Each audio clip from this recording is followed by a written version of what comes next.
Hello, Marshall Vandruff. How soon are we ready? Oh, I'm ready right now. Oh, okay. Would you like to join? Yeah, if you want to just start rolling right now. Can I put my backpack, let me put my backpack in my car, I guess. I don't need my backpack, right? No. Okay. As far as I know.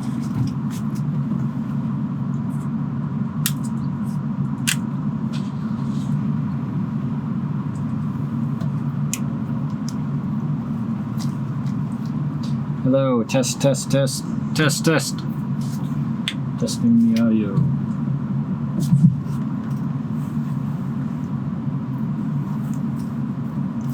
Actually, I should have asked you, do I need my computer? Because you didn't know that in my computer is my backpack.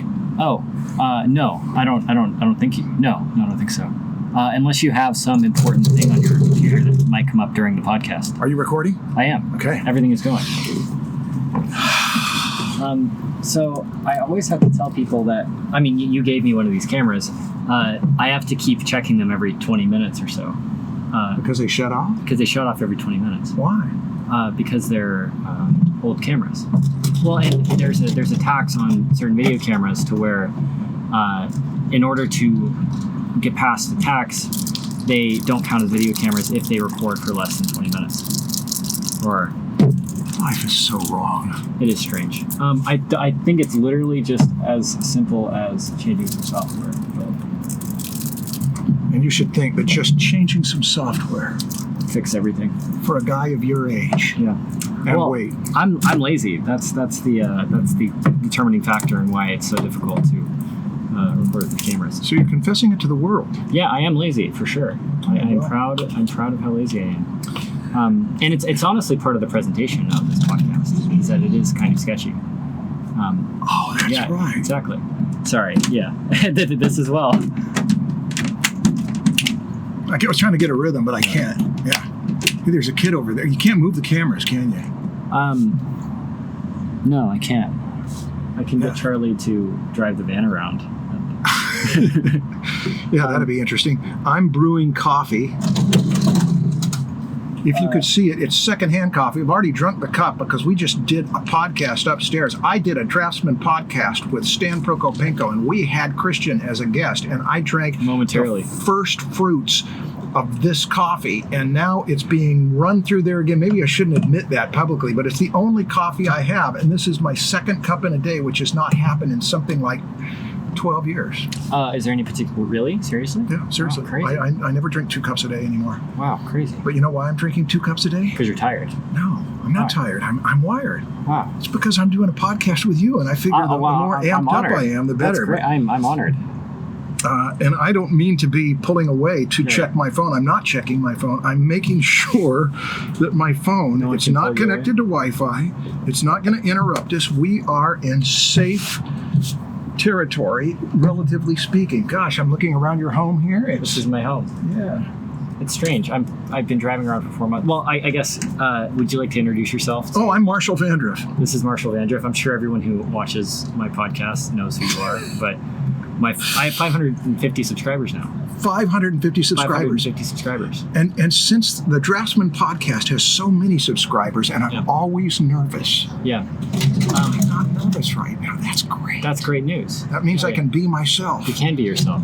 Well, I guess, here, do you want to light this thing, by the way? Oh, yeah, sure. Yeah. Is there a wick? No. It's literally just straight rubbing alcohol. Oh. It doesn't explode or anything. Famous last one. Yeah. Oh, you have to do this thing. Push that forward. Yeah, there you go. Whoa! There we go. And this is to extinguish it. And this is a bidirectional mic or steering mic? I don't know the difference. Honestly. Well, bidirectional means if you're doing it bidirectional, you're not doing it the best way because it's supposed to be that it points the front and the back to each person. But now, because it's off to the side, it's not getting burned by the alcohol flames. I'm going to leave this. If the sound's been working for you, I'm not going to tamper with it. I'm pretty sure it's set correctly. I don't know if these symbols mean anything. Yeah, those symbols mean everything. Does this mean it's on the correct? I'm trying to see. Getting a reflection from the. No, that's an Oh yeah, that's an omnidirectional. Okay. So yeah, that will pretty sure work. But it also picks up everything out there. Oh yeah. But Well, that's part of the experience. the Sketchy Van podcast Sketchy Van podcast is a learning experience for how to use a Blue Yeti mic. I'm afraid this is going to burn it. Oh no! It is singed slightly right here. Okay. So when I speak, I should speak out of one side of my mouth so that this picks it up, because speaking over here means you're not going to pick it up. Well, the iPad also picks up some audio. Oh, okay. So have some. Oh, the iPad's going too. Yeah. So Okay, so there's three camera for cameras. you, camera for me, and an iPad for both of us. Yes, indeed. Okay, how do I look? You look great. Yeah, very, very handsome. I would not change it for anything. This is this coffee. When you do secondhand coffee, I found I do this often. Yeah. I mean, with decaf. I'm not contradicting myself. I just want you to know this is right. It takes a long time the second time to go through. Yeah. Right. Do you care about that? I don't drink coffee, so I know nothing about coffee actually. But when I was in Copenhagen, I visited my friend's coffee shop, and his boss had won second place in the world coffee competition. So apparently, for 1 year he made the number 2 cup of coffee. So to them, I think it would matter a lot, but to me, I cannot tell the difference. Still, it was the number 2 cup of coffee. That's pretty good. Yeah, it's pretty good. Yeah. Still. Yeah. Again, I could not. Yeah. Well, I guess the way I usually start these things is the point of this is not to talk about draftsmanship. It's not to talk about like how to learn better anatomy. It's not to learn better perspective or anything. It's about the why of doing all this stuff in the first place. It's like because I know plenty of good technical draftsmen that are afraid of putting themselves out there and doing creative projects. Mm-hmm. And I guess part of this whole endeavor is to see if I can get past that myself. Like my impulse for this thing was to get better cameras, get a nicer van, make it a lot nicer than it is, but I think ultimately it is a lot more fun and actually a lot more honest to what I want to say, it being something that's a little bit more modest. I guess I'd want to talk to you about the why of being creative. The why of being creative. But first you wanted to goof around a little bit. I do want to goof because my around. coffee isn't ready yet. Yeah, Hey, we should eat dinner together. Oh, yeah, we should. Okay, I don't know the technique to open these. Oh, you don't need to know the technique of opening it. You pop them first. Okay. Oh, wait. Not enough air in there. Oh, man, this is a disappointment. I'm just going to hold mine over the fire and roast it. Dang. Normally I roast marshmallows, but I ran out of Oh, marshmallows. do you? You roast marshmallows over the alcohol fire? Does it inebriate you when you eat the marshmallows? No, not as far as I know. Okay, well, this is a real peanut. Peanuts aren't a nut? Peanuts are a nut. They are a nut. Or are they a legume? A legume, I think that, yeah. Yeah. Oh, I feel like we should have cheered. But it's too late now. Or is it? Ever let them tell you life isn't good, Christian. Life is good. You've got a Reese's peanut butter cup. What is there? There's milk chocolate in here. Yeah. There's peanuts, probably not as much as it lets on. Yeah. And sugar. White processed sugar. How high does the Reese's peanut butter cup rate on the top 10 candies for you? It's real high. Like top 3? I haven't eaten one in years, but it might be in my top 3. It's hard to say. Well, childhood candy. I ate a lot more candy in childhood. Now I just eat chocolate all the time. Dark chocolate, right? Dark chocolate, yeah. Yeah. Lots of it. On this trip, Gorgeous. I've been eating way more. I've been eating out way more, and a lot more fast food, and it makes me feel like complete shit. Complete mistake. For anyone that's thinking about living in a van, there is a hidden cost of having to eat out all the time because you don't have a kitchen. Okay, subject change from sketching and art and the why of it to your nutritional habits. Well, I think it relates, honestly. I know it relates. Yeah. I think they go hand in hand. You can't be a master draftsman unless you are exercising and eating well. No, that's not true. There are some really, really good artists who are. I think a happy one, but that might be true. Yeah, the happiness because the health and all that. Yeah. Wow, that was good. Yeah. Well, I appreciate. It was a little rush. Yeah. This is fun. I had 2 Twixes earlier today. Oh, really? Twixes? Yeah. I'm not saying that I have had any Twixes, and I'm not saying that you and I are going to have any Twixes together. I'm only going to say that Kit Kat. Yeah. Which I got a Marshall's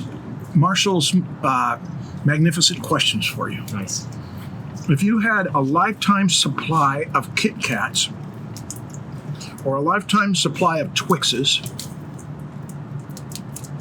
This is just the first half of the question. Okay, okay, got Which it. one would you choose? Probably the Twix. Okay, so Actually, the Twix for sure. if you were to, if the Twix for sure, so you feel strongly about it? Yeah, yeah. So if the Twixes are what you could have, but you have to give them, in order to have them, you have to have somebody punch you in the face with brass knuckles every day of your life for the rest of your life until you die. Which one would you take? Well, thank you. Well, I guess the follow-up question is, do I get injured? Is there bodily injury? That's not part of this. You've got to live with the consequences, man. Well, the answer is no. Because like any chance that there's, Twix is not that valuable to me to go through. You revealed that it was. Yeah, I am. You burning anything?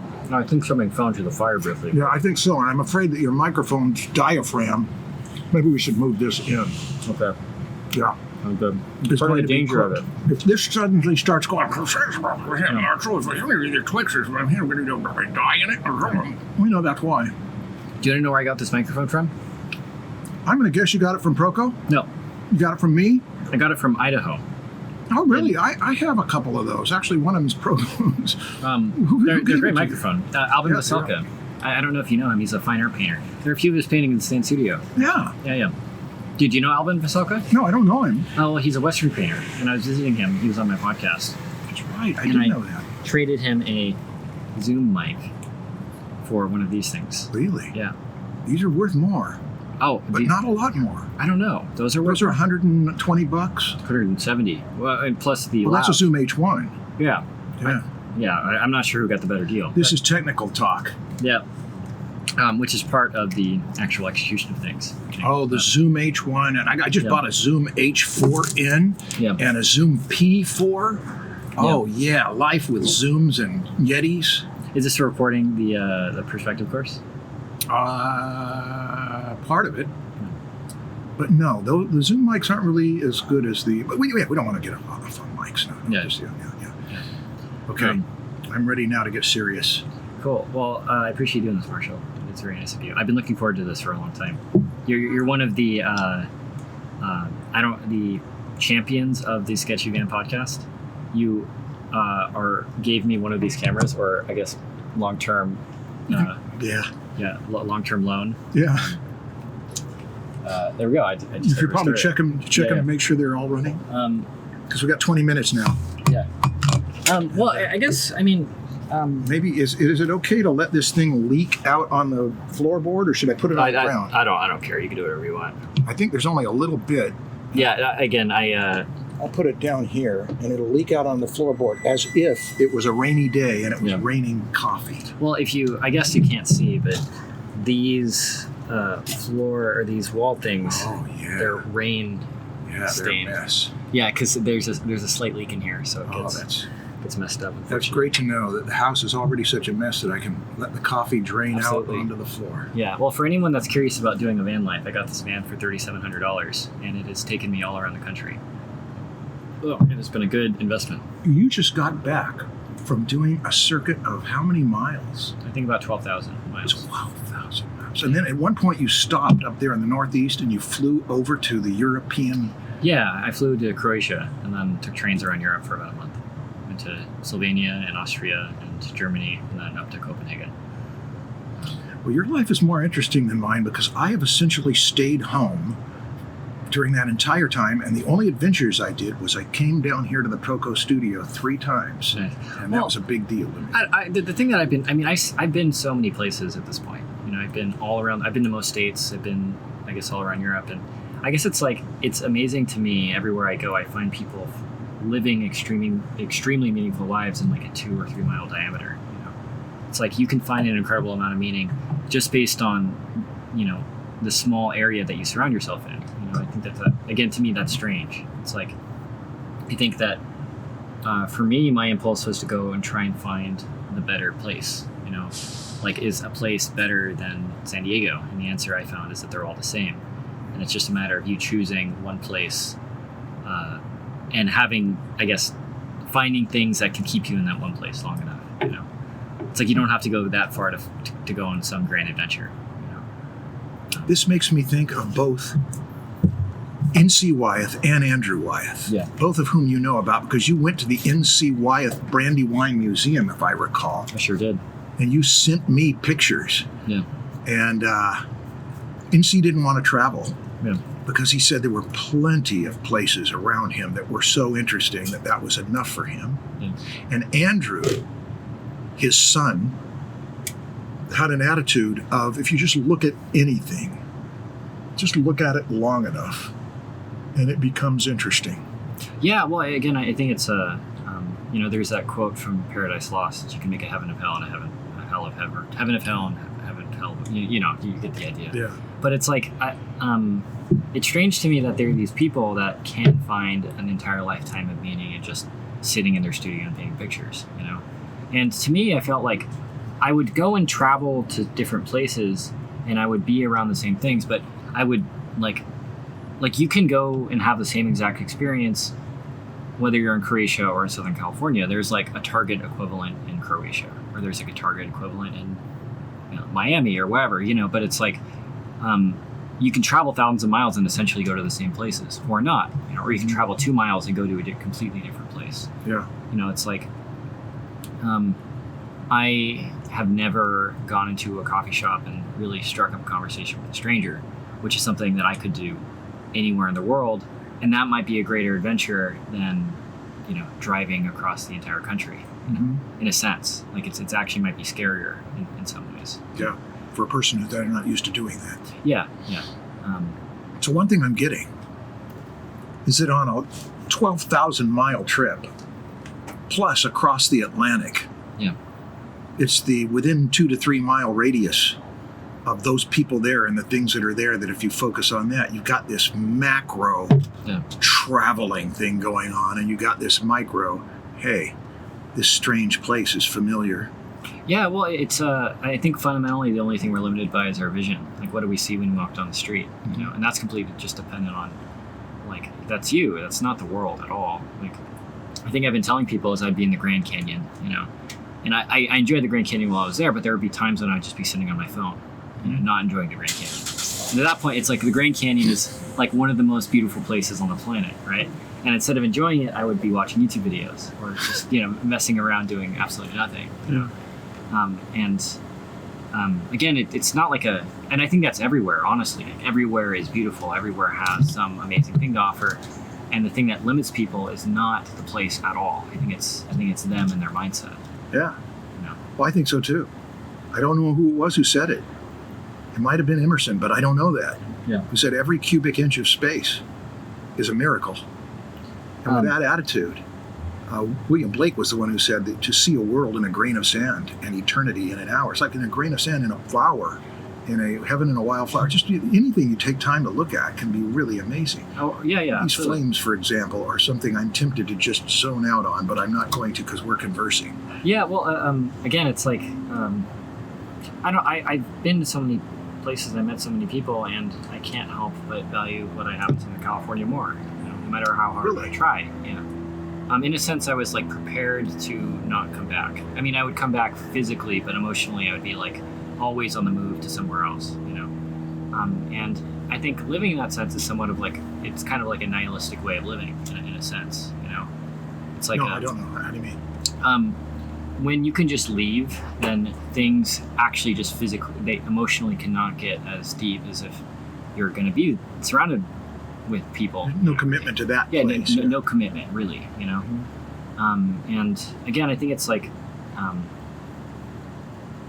I hear all the time that people living in their cities or small towns or wherever feel like they have nothing to do, And the thing that I'm trying to figure out is like, how do you get past that mindset? How do you start trying? How do you actually see that world of meaning in just like a blade of grass? Because to me, it's like I was telling you this over the phone when we were talking. It's like you've been teaching perspective and anatomy and basic drawing for like 40 years, right? And to me, it's like I don't know. At least at this, at least at this stage in my life right now, I don't know if I could have done that. And to me, it seems like you found a lot of meaning out of something that I would see as relatively mundane. It's not like skydiving every day, or like going to war or some, it's like you're teaching perspective and anatomy, I guess I don't know if I want to ask you how. It's just more of talking about that idea of Well, there's two things that are on my mind. One is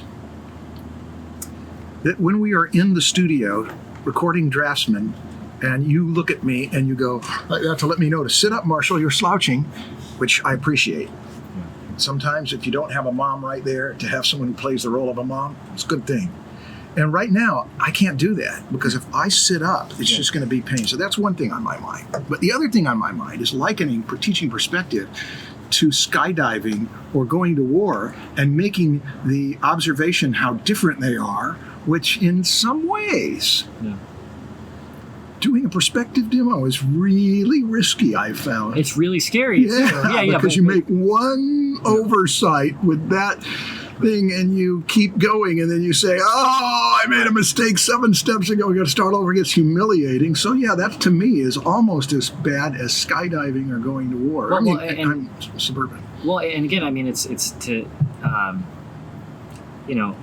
was talking to a friend about this where he has a girlfriend that, I guess an ex-girlfriend that he doesn't get along with, and he was saying that he would rather be stabbed and survived and mugged than have a fight with his girlfriend.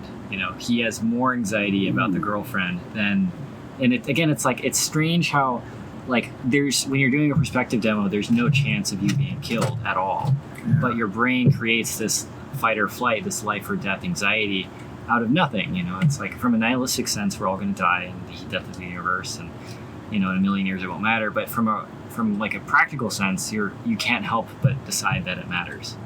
Yeah. But my mind is still stuck on the guy whose girlfriend that he'd rather die or be stabbed or mugged and get in a fight with. That means she's got a lot of power in the relationship. But absolutely. That's kind of the thing that we talked about in the story thing, is like, what is this character most afraid of, and how are you going to throw it at him?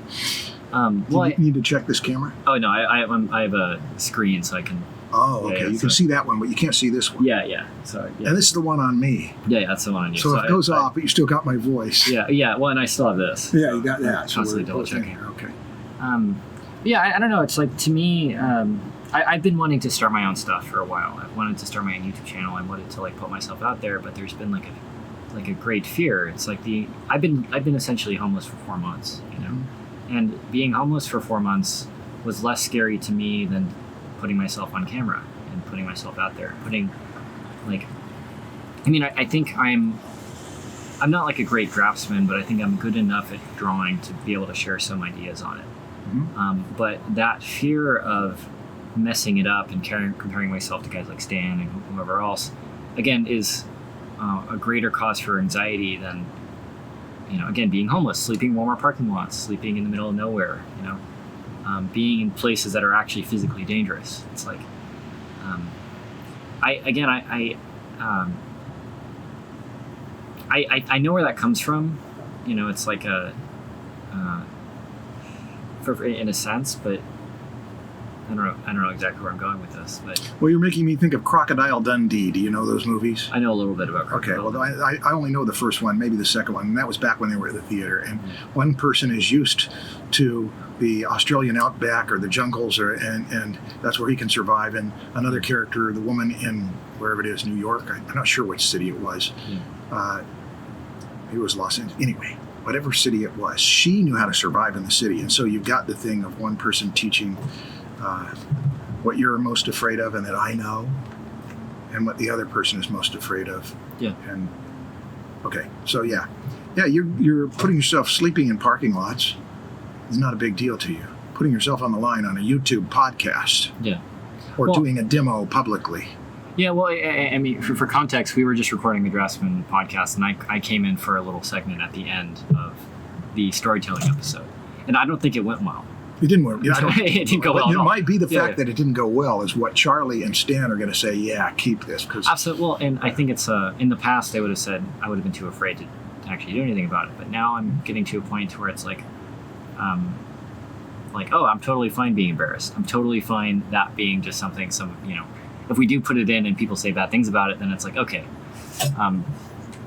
it's not the end of the world. It's actually a good thing ultimately, So that's what you learn from it, is that I think so. It doesn't hurt that much to fail? No, it doesn't. No, and ultimately it's like the voices of other people don't actually matter nearly as much as you think they do. And it's generally well, I guess they can, but They sure can, yeah. But it depends on what your goal is, though. I mean, if your goal is to make a living, what people say makes a big deal. Well, I feel like what I was saying about the nihilism thing earlier is that this form of trip has made me a lot braver in a more, I don't know if it's nihilism, I don't know what I would call it, but it's... Yeah, I wanted you to clarify what you mean. You've mentioned nihilism a few times. What do you mean? I mean, I'm more willing to put myself on camera and embarrass myself, because I know if it somehow ruins my life, I could just live in the van and drive around. You know, I could like maybe run away, or... So what difference does it make, kind of thing? Yeah. It's no big deal, you know? Yeah. It's almost like an optimistic nihilism. You know, it's like, this is not going to matter in a million years anyway, so I should just like try and see what happens. In the context of the rest of the world too, it's like how can you feel nervous? I like that sound, and I think that as a cheering mechanism, you can just keep talking, and it's somebody going, yeah. I like it too. Okay, but as you were saying, it's like, how can you be? The way I've been trying to think recently is, how can you ever be self-conscious or think that you're important or ever get embarrassed when like something like the Holocaust has happened? You know, it's like in the context of suffering, those things are way worse and way more dramatic in their lives than, you know, messing up a perspective drawing or embarrassing myself on a podcast. You know, and it's like. Thinking about it that way has made me, again, I don't know if it's healthy. I don't know if it's the correct way of thinking about it. But it's made. I don't either. It have to be unwrapped for exactly what it is. But you know, it's made me a lot more capable of putting myself on camera, I think. Which I think will be a good thing for my life ultimately. Oh, yeah. Putting oneself on camera, especially if it goes well, opens up all sorts of opportunities. Absolutely. And like anything else, opens up vulnerabilities. Yeah. Right. I guess, do you feel like it's been good for you in the long run? Oh, it's been great for me for what I hoped to get out of this that I've mentioned on the podcast. That's such a big audience. I don't want an audience that big. Yeah. Well, why is that exactly? I want a smaller audience of people who I have more in common with, and who I like, and who like me. And a big audience guarantees that you're going to have people in there you don't want a relationship with. The smaller the audience, if it can get down to a few favorites, that's wonderful. It's like, who wants a big neighborhood if your big neighborhood includes people that you wish weren't in the neighborhood? Yeah. A smaller neighborhood of beautiful days and friends and support and mutual interest, all that really excites me. And that is my goal, is to make a smaller audience of people who I know them by name, they know me, and here's the big deal, Christian, is that because we hang out together, or even just spend an hour and a half a week together, let alone share studio space, because we know each other and because we're interfacing with each other, every one of us gets better at what we do. Absolutely. Enjoys our work more. Those are some of the highlights of my life. Yeah. And those are the ones that I'm consciously seeking to make happen more often, if possible. Yeah. Right. Well, and I think it's going back to the, like,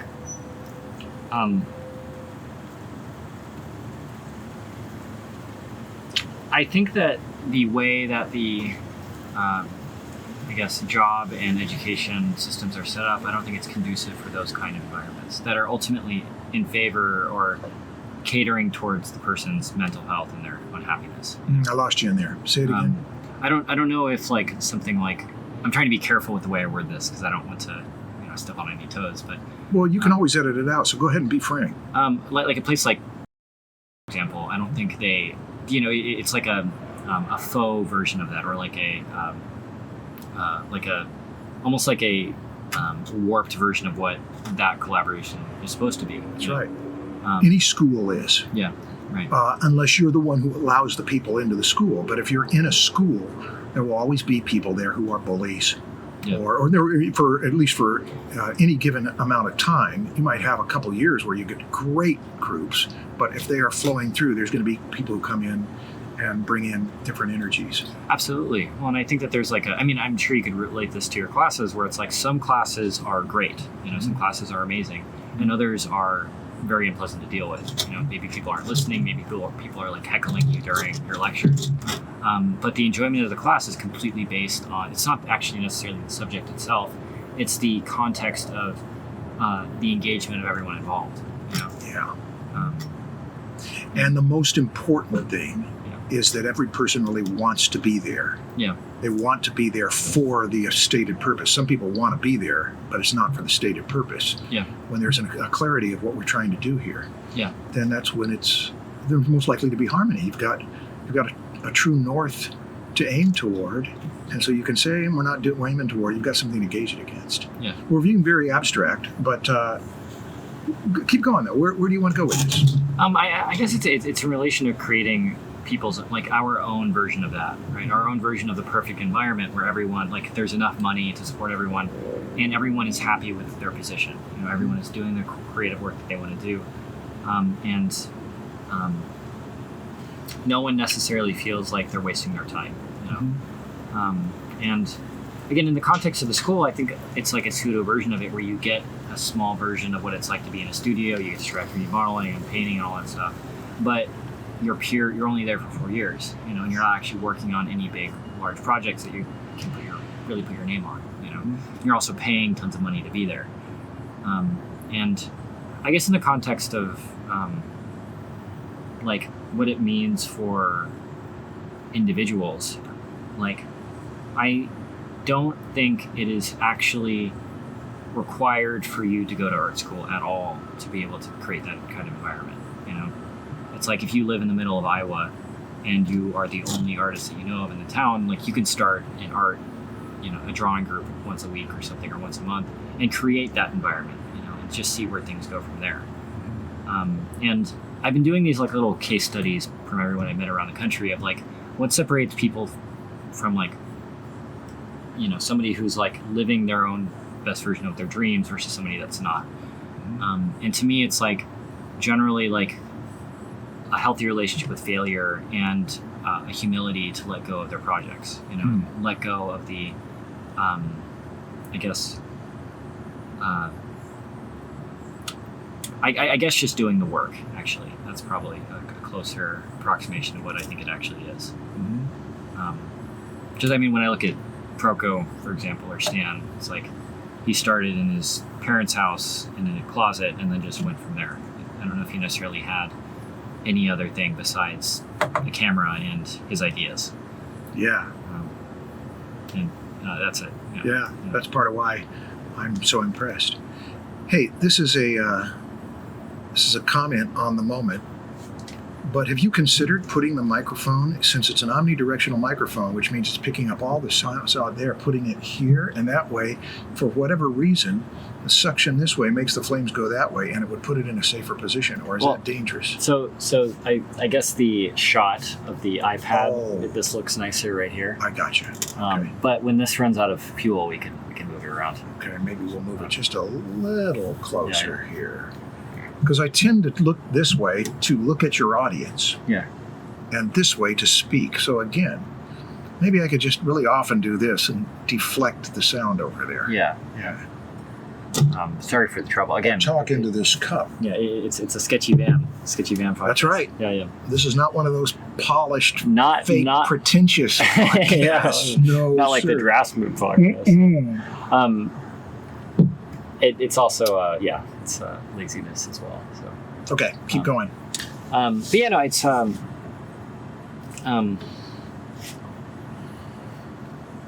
yeah, I don't know. I guess it's like a on like a more existential point of view. I'm curious why anyone does anything. It's like I meet people who are completely competent that do jobs that they don't necessarily want to do. It's like they might work at a restaurant, or they work at Starbucks, or they work at whatever. And when I meet them and talk to them, they have great ideas. And I'm always trying to identify like what separates somebody who's like more or less successful than other people. Mm-hmm. And exactly like how you go from being somebody who might be at a dead end job to being somebody that feels brave enough to pursue the things you actually really want to pursue. Mm-hmm. But, yeah. How can I help?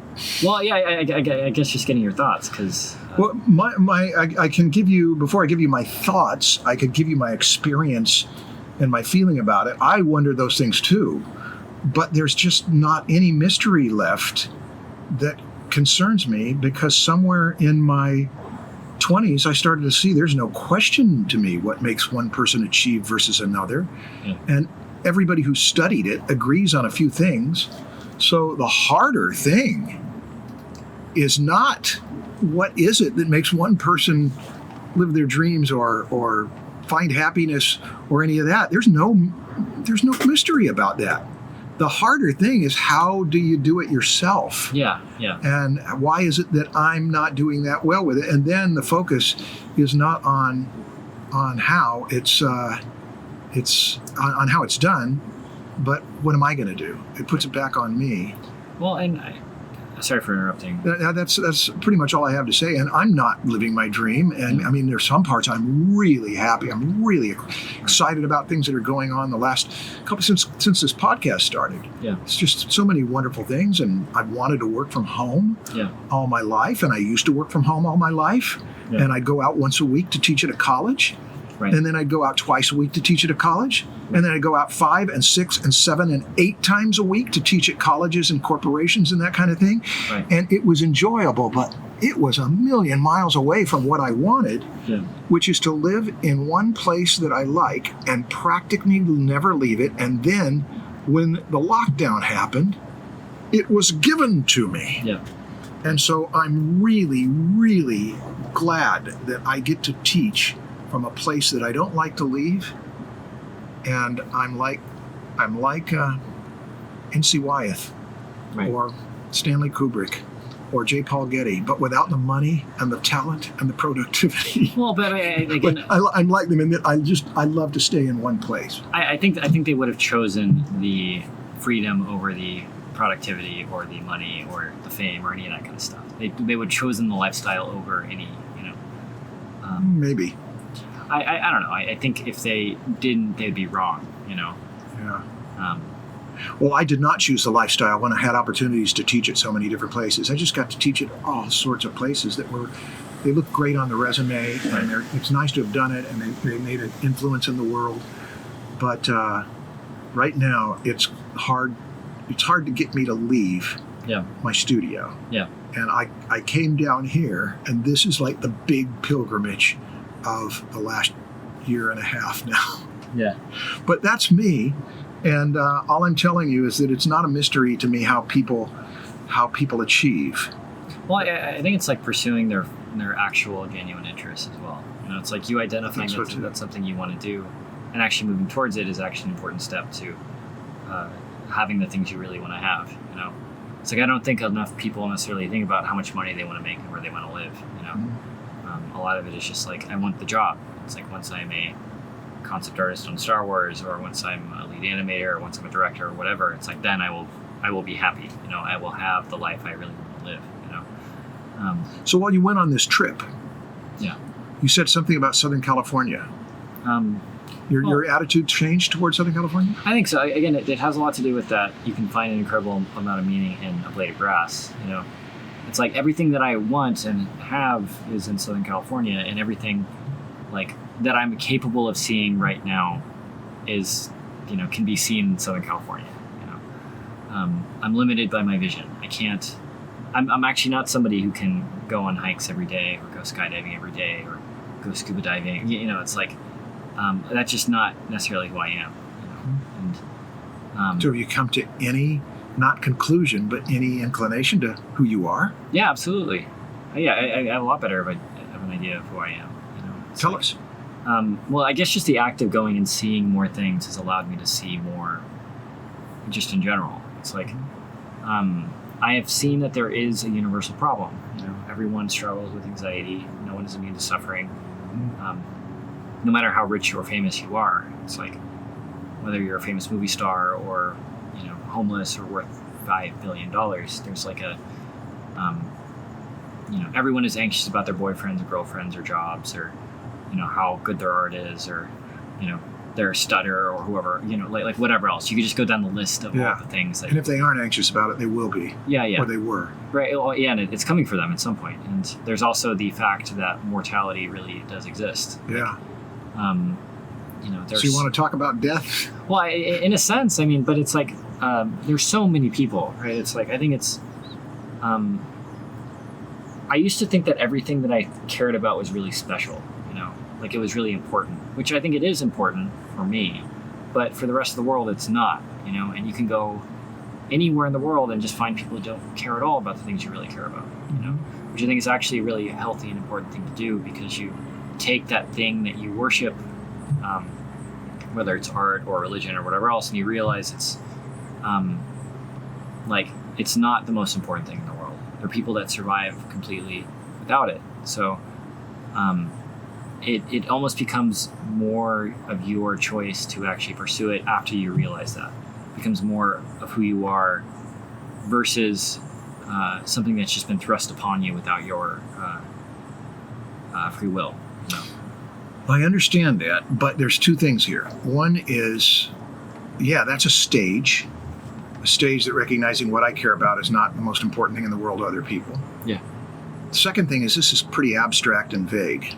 Well, talking about the thing you care most about rather than that making my living as an artist or doing really good work, whether I make a living or not, or painting as opposed to working for a video game company. Yeah. When those things become more concrete, then there's more to discuss because we're going up the abstraction ladder. Yeah. And the thing I'd say, if I'm going to honor you going up the abstraction ladder, here's the thing I would say. Yeah. That, I think it is important to see that what's important to me is not important to other people. Yeah. You can go down the line of it.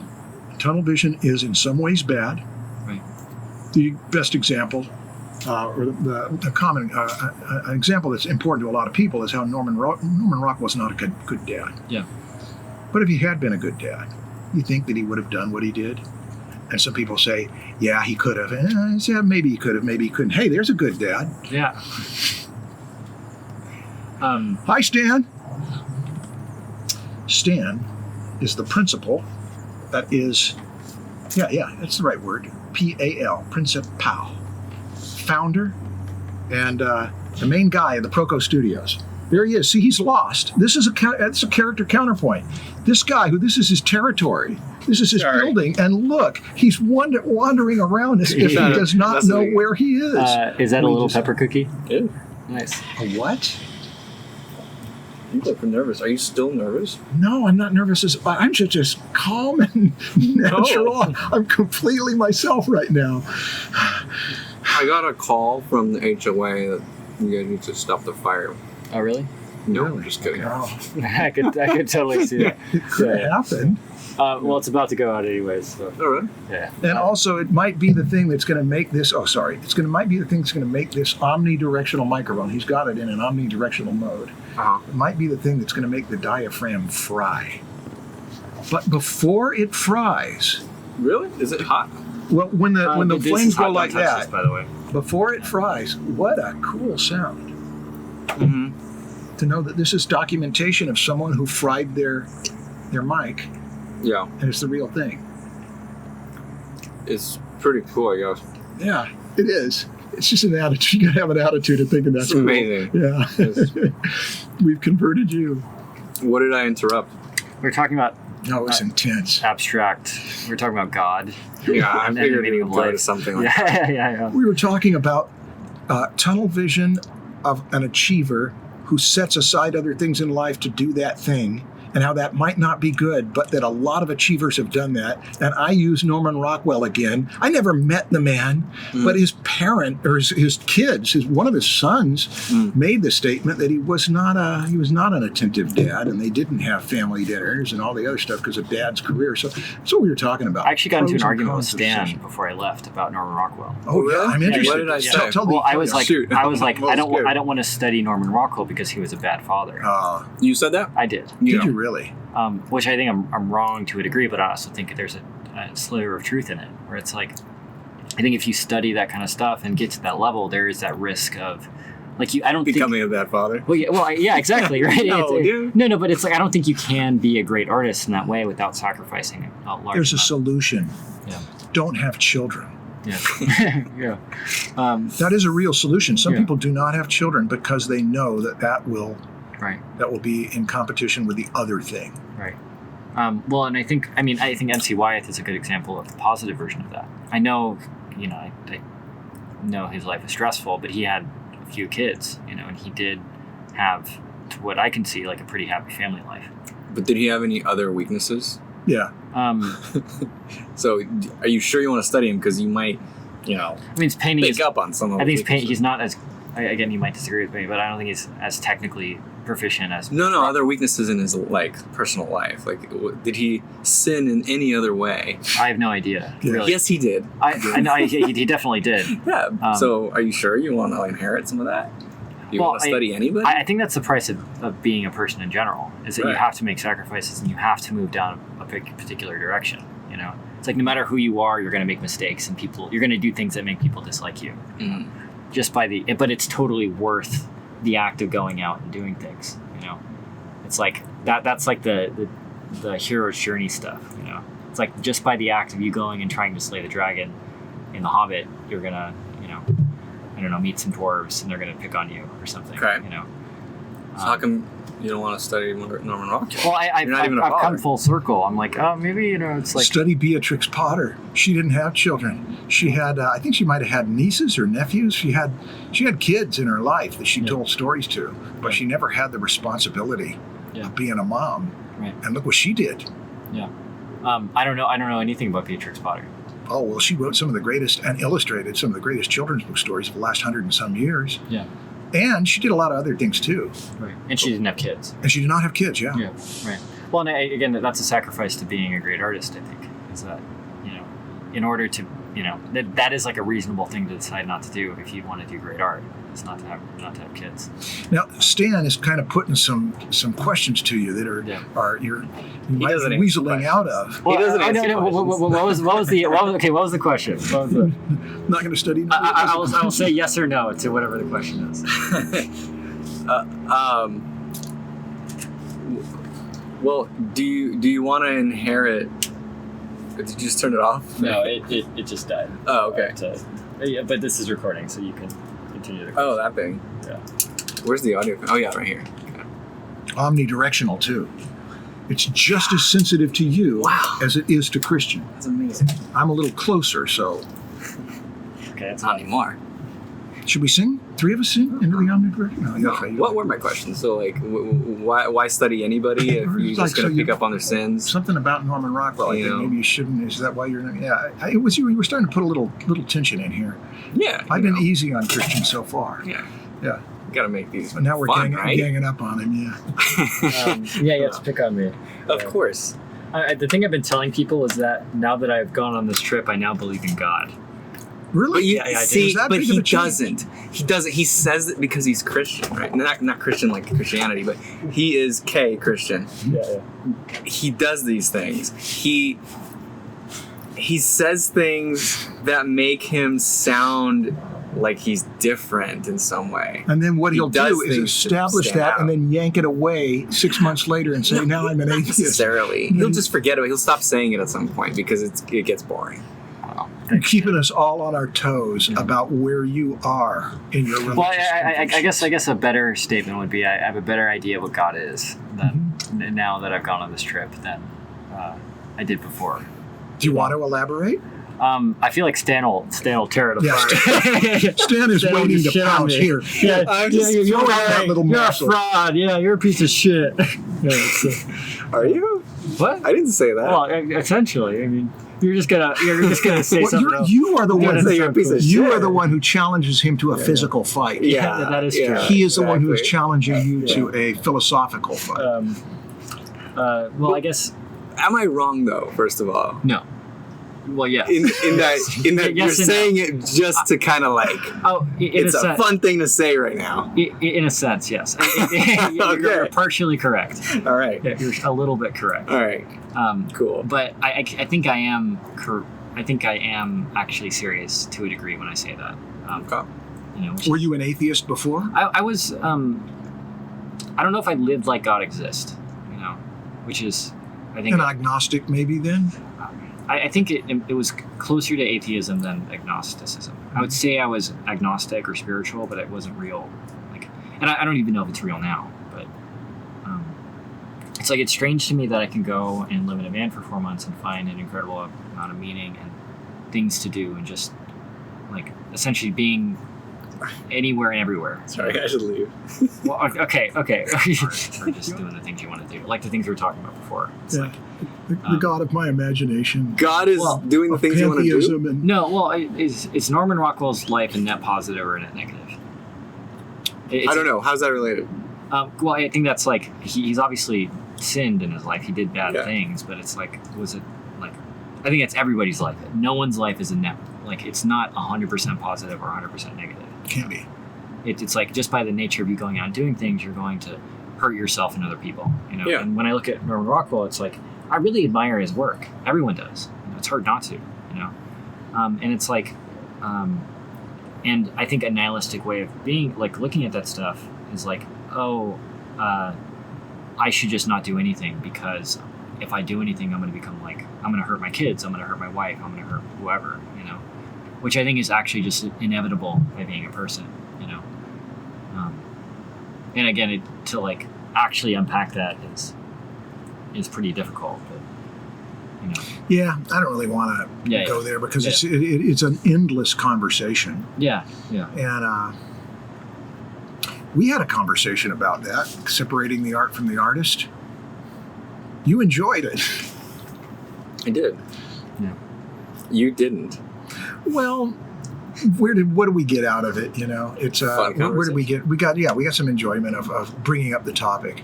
Yeah. But just everywhere you go, you look at things and you can say there's that good and there's that bad. Right. And practically, functionally, Yeah. where do you go with that? And Well, it's because Norman Rockwell was not a good guy, I do not want to do Americana, Right. nostalgia, memorabilia, idealized, families. Where do you go with it? Well, I think it's almost like a in like a metaphorical sense, like a Cain and Abel thing, where it's like, you know, the ideal of, like, you might give up painting entirely because you're like, oh, Norman Rockwell gave up so much of his family life in order to like get to this painting thing. I should just not paint at all, you know, which is like killing an ideal in a sense. Yeah, you know? it's not something I'm struggling with. Seems like an extreme. Well, I think it's an extreme, but it's not too far off from what people actually do, you know. How about you, though? Let's bring this back to Christian Nee. Yeah. And even Marshall and Stan. Yeah. Have you evaded some things that you wanted to do because you were afraid that Absolutely, all the time.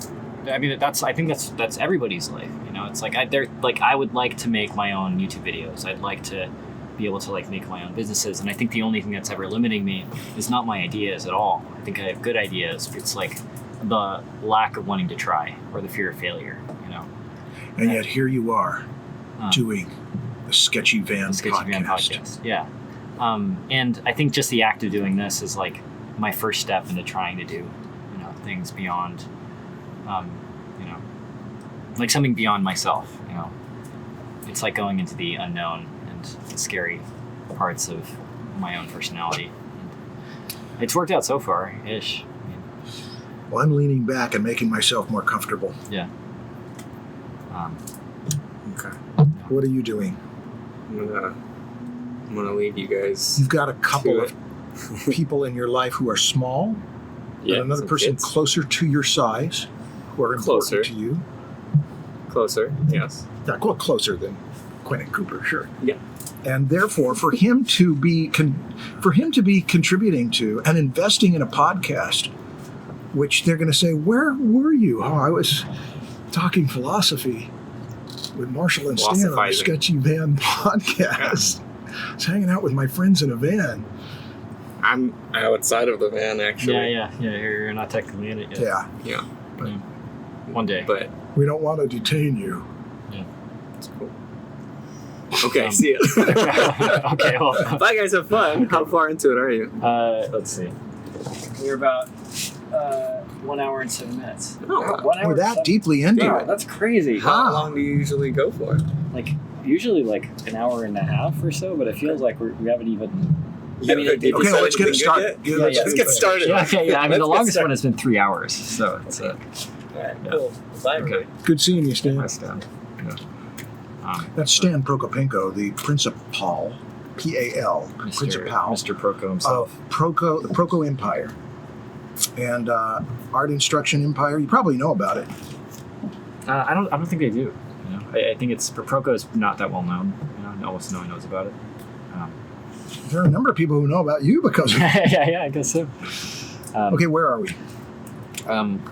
I feel like talking this abstractly is not. I mean, it's helpful, but I think it's like it needs to be applied to somebody's life. You know, and the way I would relate all this stuff to people's own lives is that like accepting that everyone is suffering makes it like the problems that you're facing in your own life a lot easier to bear in a sense, I think. Like the suffering to you is not unique. And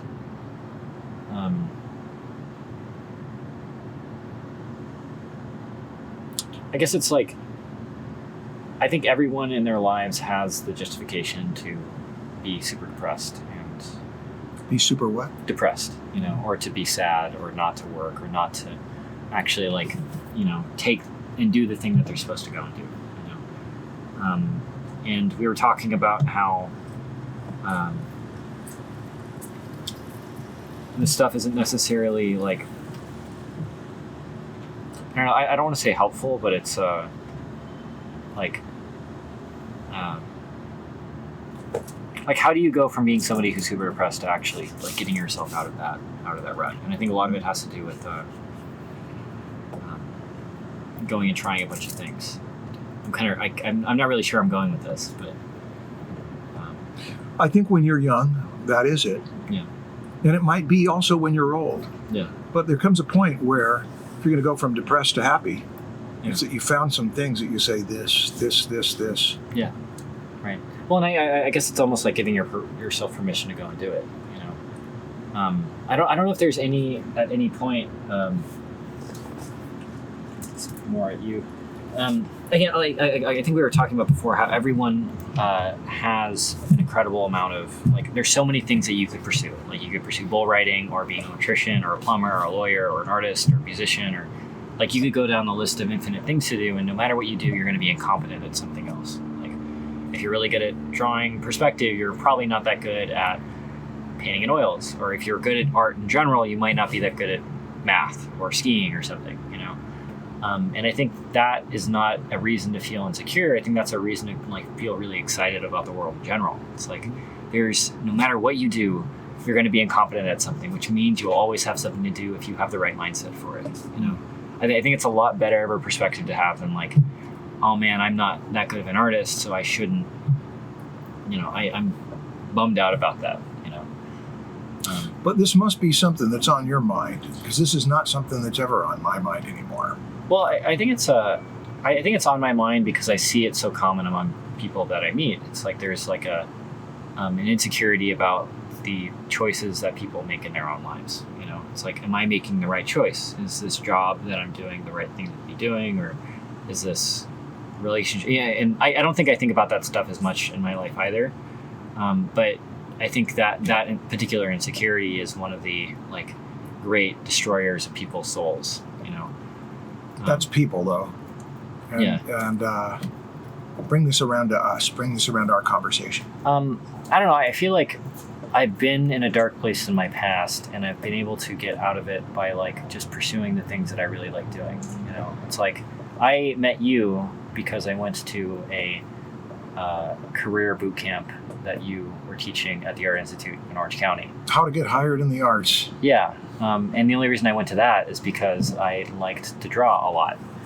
And because I like to draw a lot, I just went to figure drawing workshops all the time, and I heard about that workshop, and then I stayed after to hang out with you, and then went for walks, and then eventually you introduced me to Stan, and then I started working for Proco, and then now we're sitting in a van in the Proco parking lot talking about whatever we're talking about. Life. About life. And like that, I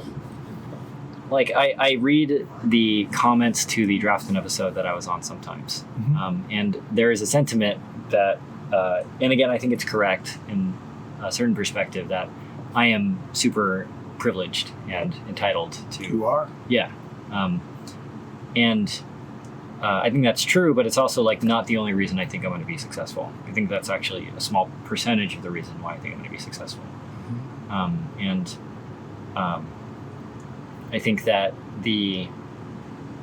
and not successful in a super famous or money point of view, but more on a meaning point of view. Again, I think it's that pursuing of genuine interest, actually wanting to learn how to draw, pointed me in a direction which was way better than nothing, way better than just sitting around.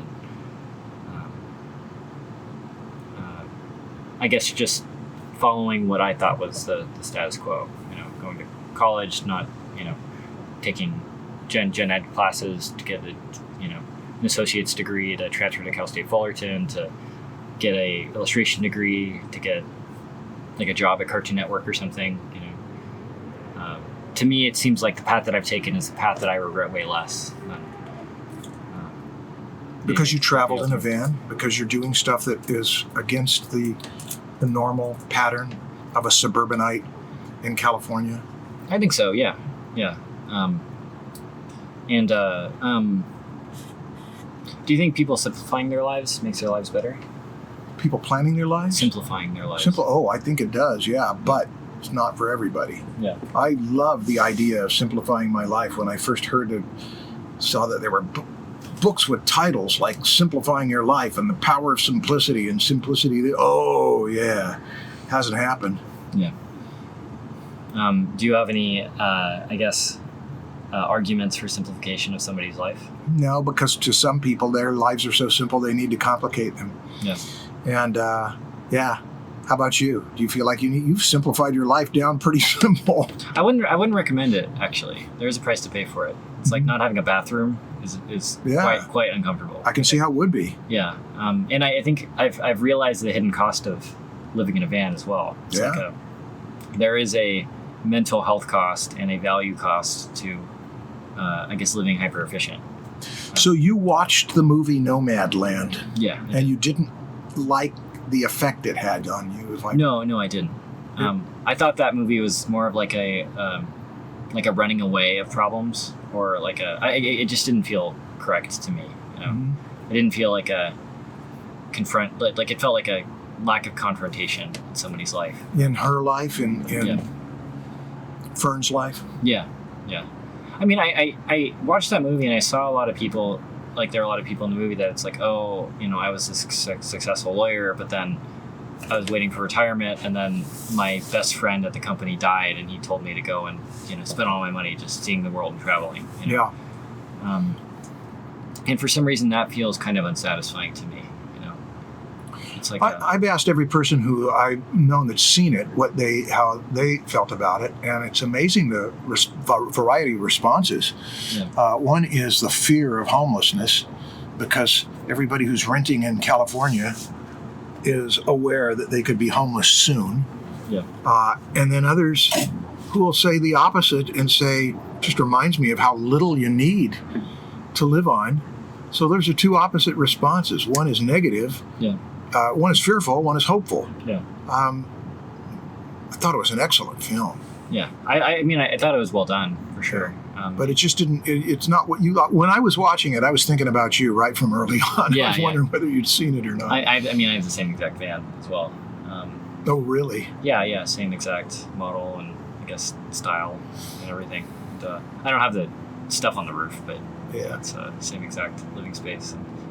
And, I don't know. I think it's it's been a really good experience. I'm really glad I've done it. But for me, I'm realizing that this lifestyle is not sustainable, at least for me. this is something you can look back on and say, in the first half of your 20s, this is what you did. Yeah, absolutely. I think it's good to have a series of experiences like that, but at the same time, it's like the idea of going to a national park every week does sound amazing. Yeah. Right. But you only have so much energy to do that kind of stuff, and there is a price to pay where you're not able to develop, and at least you're not able to get into things as deeply as you can as if, I think if you're in one spot perpetually, Yeah, there's an argument for both. Yeah, I think so too. It really depends on where you're at in your life. When I was in high school, when I was a junior and senior, my dream was to get a van. Yeah.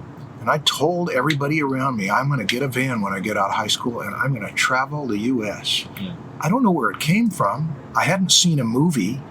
There was a movie called Easy Rider, but I'd never seen it. Yeah. That was people who were traveling on motorcycles and their trouble. I'm told it's an awful movie. I don't know where. Yeah, I don't know where it came from. I knew some people that had vans, and there was something about, wow, you could have everything you need in here. This is great. You could live in this. You wouldn't have to put up with the rules and the grown-ups and all that. And I had a very idealized view of what it would be like, of course. Right. And I mentioned it to everybody, and then my mom bribed me out of it when I was 18, and I worked in a factory the summer after high school. Yeah. And she bribed me out of it and said, if you go to college, I'll pay for all your art supplies. Yeah. It sounds like a good use of time instead of living in a van. I'm glad that I did that instead of traveling in a van. Yeah. And then I had a terrible urge to travel. Yeah. In my late 20s and early 30s. I wanted to get away from Southern California. I wanted to get away from it because this was before the smog control. It was actually in my early 20s. The smog was so horrible in Southern California. It's just, air was toxic. Yeah. And other things too. They just made me want to get out of here. Yeah. And I couldn't. I tried to a few times. I ended up not doing it, and now it doesn't bother me. I've traveled. Right. I've traveled enough. I've traveled a lot. Yeah. 7, 8, 9, 10, 11 years ago. Yeah. And for work. Yeah. And so I had my dose right. of being other places. Yeah, and again, I don't know if it really makes a difference. I'm interested to see where you go from this, whether it's like this eases you into traveling. Yeah. Therefore, you will travel the rest of your life, and it might be 10 or 20 or 30% of your life. But the thing is, you got used to it when you were in your early 20s. Or Absolutely. whether you say, I want to do it more, stop doing it. You say, I want to do it more. I liked it better in my early 20s. Or whether you say, I did it. Yeah. Now I want to stay in one place. It remains to be seen. Well, I think my plan is to go on like week-long vacations or week-long trips places, not necessarily 6 months on the road somewhere.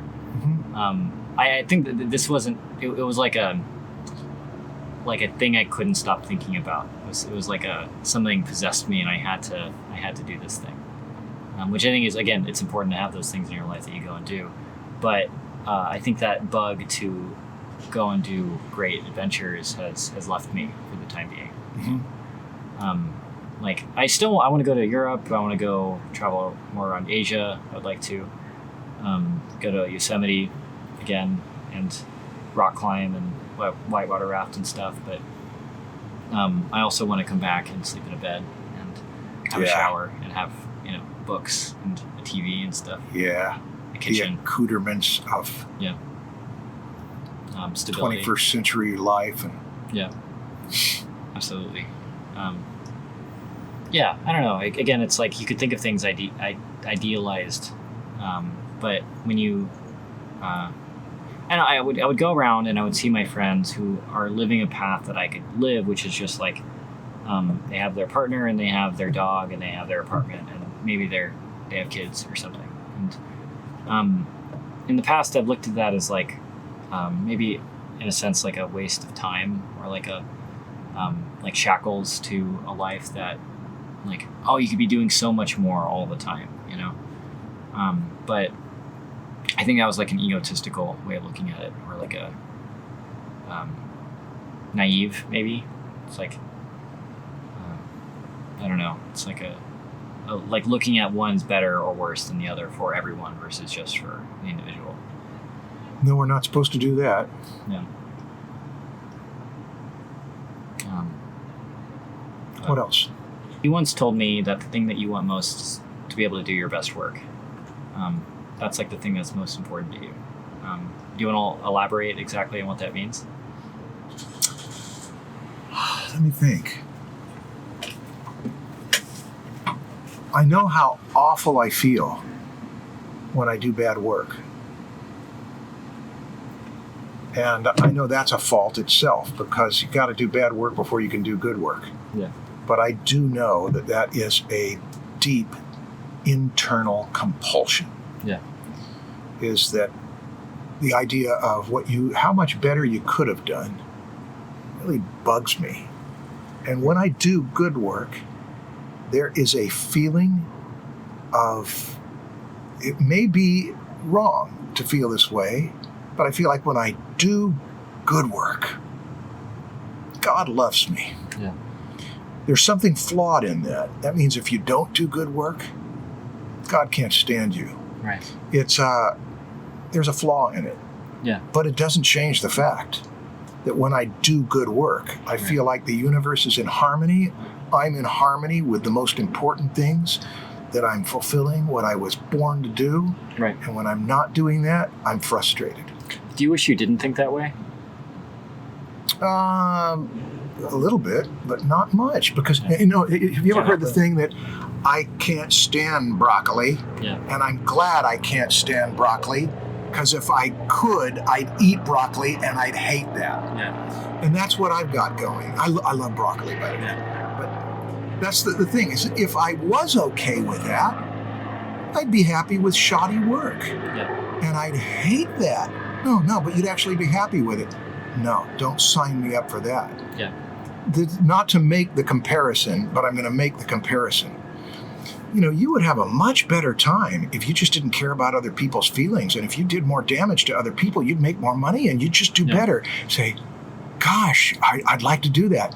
It's got some of that to me. Right. Is that why be happy if you're producing stuff that isn't what it could be? And there may be.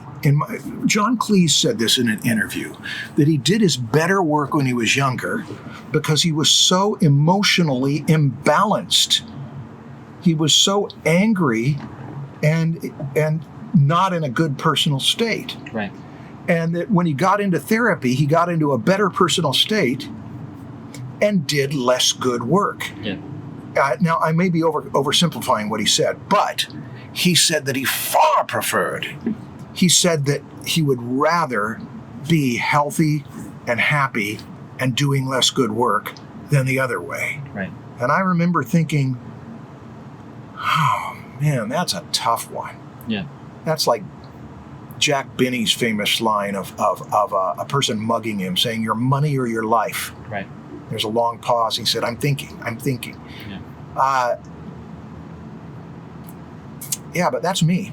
Yeah, well, again, I mean, that's something I kind of learned on this trip, is that you can't reconstruct yourself in the way that you might want to be constructed. It's like you can't suddenly start valuing money more than doing good work, even though it might be good for you, I guess, logically, being able to just make way more money.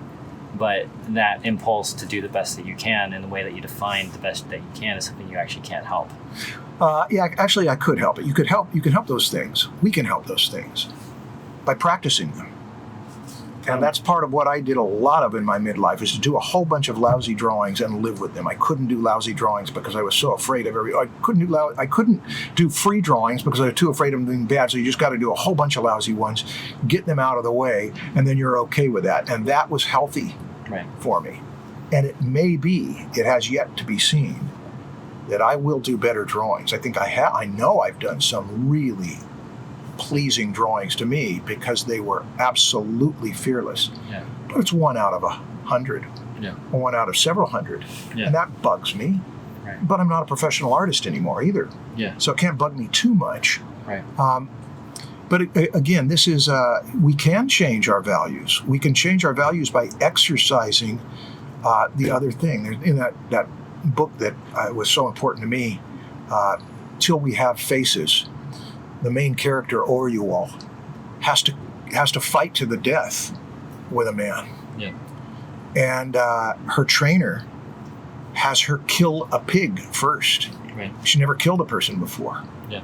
So you don't just want to go in there and try to kill a person. You've got to get used to killing a big mammal. Right. And so you're going to get prepared for it. That was startling to think about that. But I thought, yeah, if you're not used to something, you've got to go at it in stages. There was another example I was thinking of for adjusting one's values. But the thing is, if I really wanted to say, I'm going to care less about quality, Yeah. and I have done that, done a lot of stuff that wasn't that good at quality, and then I come to a point where I say, I don't like it, and I don't want to keep doing that. Yeah. But here's the biggest and most important thing. It doesn't mean that because quality is my priority, that I am doing great quality or will. In fact, the great irony is that a lot of times people who set aside that tight-gripped concern for quality do their best work. Yeah. And those who are gripping too tight, it's gotta be good, damage their ability to. Yeah. There are many examples of that. Right. And the balance is something that I can't say that I found the balance. But there are people that achieve it, though. There are right? people that achieve it. Yeah, those are people that really excite me when I see people who achieve it. I'm curious what you think it is. Like, what's the defining factor in somebody achieving that The balance? defining factor is balance. Yeah, I guess so. The defining factor is it may be emotional health too. Yeah, yeah. The Coen brothers did some movies that just don't work. Right. They did some movies, at least a couple, that were just not good movies. But they did some of the most remarkable movies, and I don't know whether they lose sleep over it. Yeah. Right. That they did some that weren't that good. I don't know whether they really feel great about what they've done because I don't know them. Yeah. But I do know that they were productive over a long period of time, and that they found something that from the outside looks like a balance. Yeah. Well, I guess to me it seems like it is. I think a lot of it is the mental health stuff. You know, it's like not tying any of your validation as a person to your creative endeavors. That is a big deal. Which is difficult. It's difficult, and I have not done it, but I do know that it's important. Yeah. The people that I know that I think have succeeded in finding that balance have done that. I think they have too. I think the dark side of it might be that optimistic nihilism thing I was talking about earlier. You know, it's like everything is so beyond what you're doing that it doesn't essentially matter whether it's good or bad. So you could just choose to, but again, still having a healthy relationship with doing it well. Yeah. This is a theme behind George Leonard's Mastery book. Yeah. Is that you've got the hacker who. No, let's take the first one. The enemies of mastery. Yeah. The first enemy is the dabbler. Yeah. The person who it's hard. I didn't know it was going to be hard. And they give up and they move on to the next thing. The next is the hacker. I can do it well enough. Yeah. And it's hard to get really better. It's going to be really hard. I'll just keep doing it well enough and make a living. And then the third one is the obsessive. Right. That's me. That's people who are perfectionists or who care too much and they get themselves into it's got to be better. And that's an enemy of mastery because the dabbler drops out, the hacker camps out, the obsessive burns out. Yeah. And so the solution to all three of those is to seek mastery, which is, and these are my words, not George Leonard's, but it's based on what I got from him, is keep working in a relaxed state. Yeah. And the dabbler needs to hear, keep working. Yeah. Right. And the hacker needs to hear, keep working. You're just going through the motions, but you aren't really pushing to get better. Right. And the obsessive needs to hear, in a relaxed state. Right. So if the obsessive can keep working and seeking to get better, but not getting so bent out of shape about it, right, then they reach that level of mastery where they can do good work. And if they don't, they can get a good night's sleep, try again, And all of this presumes that it's coming from a person who really wants to get better. Right. That's the thing that it requires.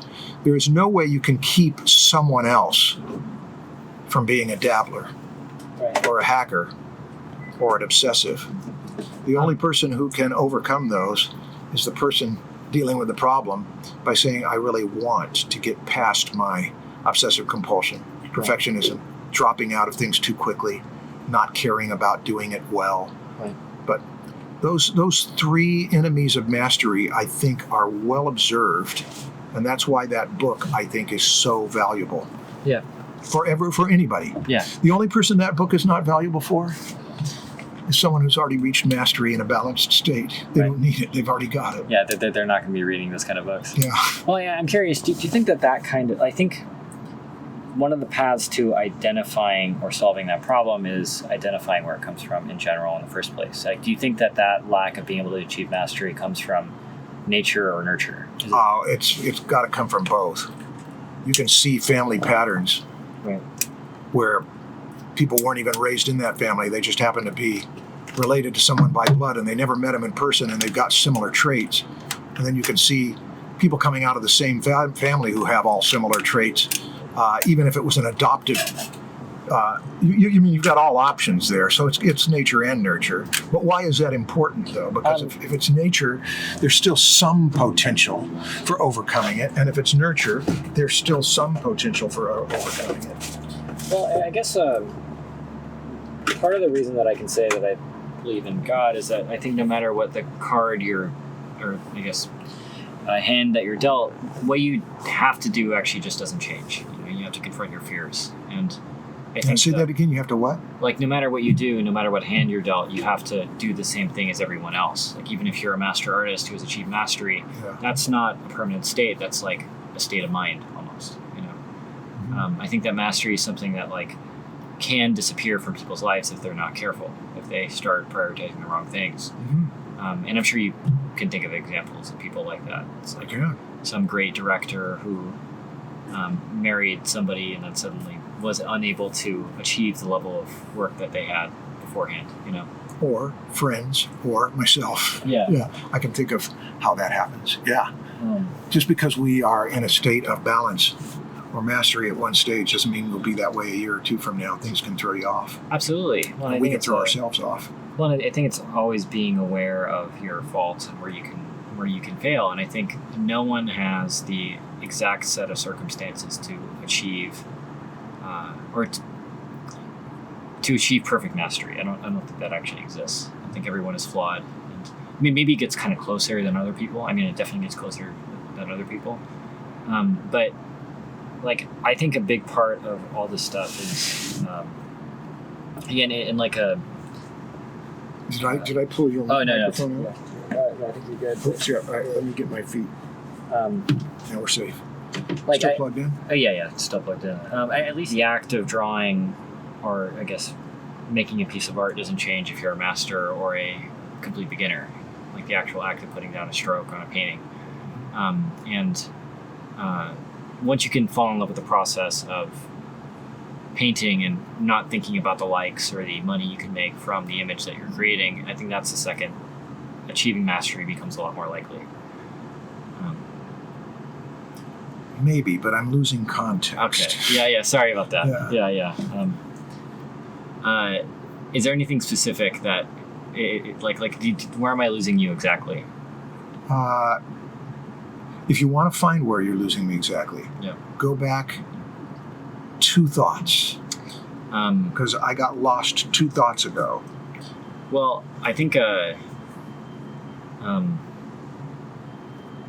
the act of drawing and painting is a very simple act. Like, if you're a famous artist, you're still in your studio by yourself painting a picture. Okay. And to be able to make a great piece of artwork, it's so complicated and complex, I guess to the same words, you can't be thinking about everything else that goes along with once you finish the image. You need to detach your success or the things you'll get from the image while you're doing the image. Yeah, you got to live in that moment as much as possible to solve the problems rather than thinking about what achievement that's going to win me an award. Is that what you mean? Yeah, exactly. Yeah, that's exactly what I'm saying. And I don't know. I think it's getting to that point to me is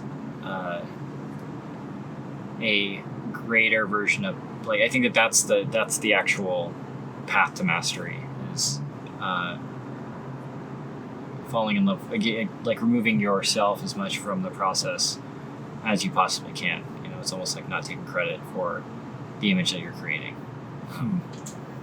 I feel like I'm rambling. In a sense. Yeah, I feel that way too. I'm feeling like that is to bring up something that may or may not be the case, because caring about that I'm doing this and my ego is connected with this has a huge part in the work, right? And yet in other ways it doesn't. So that's one of those conundrums, right? Of people do great work because this is me, Alex, standing at the top of El Capitan. It's not somebody else. Right. And I'm not giving somebody else the credit for it, even though other people helped me. I conquered this mountain. Right. Ego has a tremendous role in achievement. Yeah. And yet, some people who've been great achievers have been able to get their egos out of the way. And sorting through that. Do you think that there's a positive element to ego? Oh, yeah, there's got to be a positive element to ego. Right. If there's no positive element to ego, what's the point of having any identity of me? Yeah. But the problem with ego is that ego blinds us. Right. Ego gets us not caring about others. Yeah. Ego hamstrings its own intent. That pride, which can be good, right, can destroy everything. Yeah. Ego's a double-edged sword. I don't know that demonizing ego is necessarily a good thing to do. Anything we need to do? I think this. Oh yeah, maybe so. Close this door. Let me very gently move out of here. Yeah. Let me get this out of your way. Oh, hey, that's fine. I think that's probably safer. Yeah, that's probably good. I've read a lot of books about that kind of stuff where it's like I guess I don't believe that killing the ego completely is a good idea, but I think minimizing it as much as possible is a healthier way to achieve success than I don't think Alex Honnold is a completely happy person. He's not content. Who? Alex Honnold. Oh. The free solo guy. No, I never sensed that. The unhappiness? Or I never sensed that he was a happy guy. Oh, yeah. I think he seems He's an extremely... obsessed guy. Yeah, and I think... I don't think that level of great success is actually worth the success if it means that you have to go through that level of suffering every day. Yeah. And it's almost just not worth it. It's like, how far do you go? It's worth it to him, though. He's making a good living. I guess so. Goes down in history. Everybody's looking at him saying, oh, people are inspired. My own ego is saying that those are the wrong values. That's right. Yeah, those are wrong, you know. Which, again, that's like an opinion. It's very subjective. But I guess what I'm arguing for is mastery, but a good life. It's like, I think if you can achieve, like there is a reality where anyone can achieve an extremely high level of skill, but also not like tying their entire self-worth to their success. It's like giving up the high highs for, if you do that, you can give up the low lows no matter what level you are. There's like a, like no matter how much fame or success you have, I think if you don't let go of those things, that those, I guess, anxieties will always follow you around. I think in Alex Honnold's case, he's achieved like the best thing he could possibly achieve. Like I don't think there's anything beyond reselling El Cap for him. Until he gets his mind on another one. I guess so. Climb Niagara Falls against the tide. Yeah, I guess so. Swim up Niagara Falls, can run to space. Yeah, I don't know, but there's something. Could climb on the moon. Yeah. That'd actually be pretty cool. Okay, back to your role models, which we haven't talked about at all, which was an important part of our conversations when we first met. Yeah. And that gave me hope. Gave me optimism for you. You had role models. Shep Gordon was a big one, and we talked about him. We probably talked about Shep Gordon for hours. Yeah. We watched a documentary. Right. Yeah. Any new ones? Alex Honnold. Alex is not one of them. I like Alex Honnold a lot. Like I really admire him. Okay. But you want to try to pull the good from him without the overflow on the other way? I think people, a lot of it, like he has a lot of suffering in his life. Like his dad died when he was a young kid. You know, he was kind of a quiet kid in general, and he ran away from home. And I think that's he dealt with that pain by going climbing and going on all these mountain adventures and doing all this other stuff. Yeah. I mean, obviously, free solo, I think, is like a negative element of those things that he did, but it wasn't like he got really into drinking or heroin. Right. It could have been bad. Yeah, and he was able to take this darkness in his life and turn it around into something that was ultimately very positive for his entire life. I really admire that. You know? Okay, so he's a new one. Yeah, it's kind of like a redemptive story. Are you going to rock climb? Yeah. I Actually. bet your parents are just thrilled. Yeah. I'm gonna get a gym membership, a climbing gym membership. Do you have any interest in rock climbing, Marshall? None. Okay. To me, it seems. I spent the night in the Joshua Tree Desert in a tent with 3 friends who climb not big rocks. They just climb rocks at 20 to 40 to 60 feet up. Right. And I don't even go on the first rock. Yeah. And I have no interest in it. I like the spiritual element of it. It's just like it's like a. I don't even know the name for it, but it's a Japanese watercolor art, and it disappears after you. Like, it's so fleeting. You're just climbing a rock. It's like it's not that important, but it's extremely difficult. Yeah. There's a tremendous amount of exercise involved too, but it's not like bodybuilding strength. It's not like you're getting super buff. You're just. Isn't it amazing how strong Alex is? Gosh, it's insane. Yeah.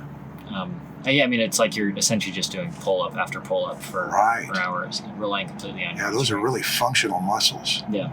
Yeah, if I were going to climb, I'm not a climber, but if I were going to climb, I wouldn't climb rocks. Yeah. Rocks, to me, are these masculine, here I stand, you can't conquer me. Yeah? Watch me conquer you. Right. It just doesn't appeal to me to conquer rocks. If I was going to climb, I'd want to climb trees. Yeah. You're in a tree. You're surrounded by it. The tree doesn't say, you can't climb me. It kind of invites you and says, why don't you try climbing me? And if you fall, you might hurt yourself, but I've got some things that'll catch you. And tree is a giver of life. It's just a whole different emotional and metaphoric dynamic. Right. And that's what, if I was going to climb, I would want to climb trees. Yeah, that makes sense. You should start that business, a tree climbing gym. I don't want to climb. Yeah. So, yeah. But there is a reason why one person chooses football over baseball, over rock climbing, over tree climbing. Are there tree climbers who have the kind of obsession that he has? Probably. I mean, sequoia tree climbers that might exist. I have no idea. But. I don't either, but I haven't heard of it. Yeah. If it was, I'd be kind of interested in what kind of people are. I bet they'd be different kinds of. Well, maybe they wouldn't. Yeah. I have no idea. Again, I don't know any. So. Yeah. They do sound quite interesting, though. In terms of other role models, I guess it's like I don't know. I look at John Singer Sargent's paintings all the time now, like every day. Mm-hmm. His charcoal drawings specifically. I would love to. Hey, it's Charlie. Charlie's here. There's no car next to us anymore. Yeah. This is the famous in my life. You know how we're talking about how Charlie may not be known on the news and in the publications of the celebrities and all stuff, but in our lives, the celebrity. Greetings to you too. Howdy, gentlemen. Nice.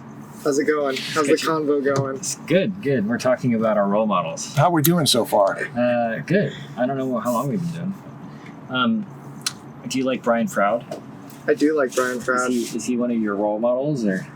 I mean, I don't know that much about his personal life to really gauge that. I know, I like that he lives in kind of like a foresty, secluded fantasy realm of his own creation.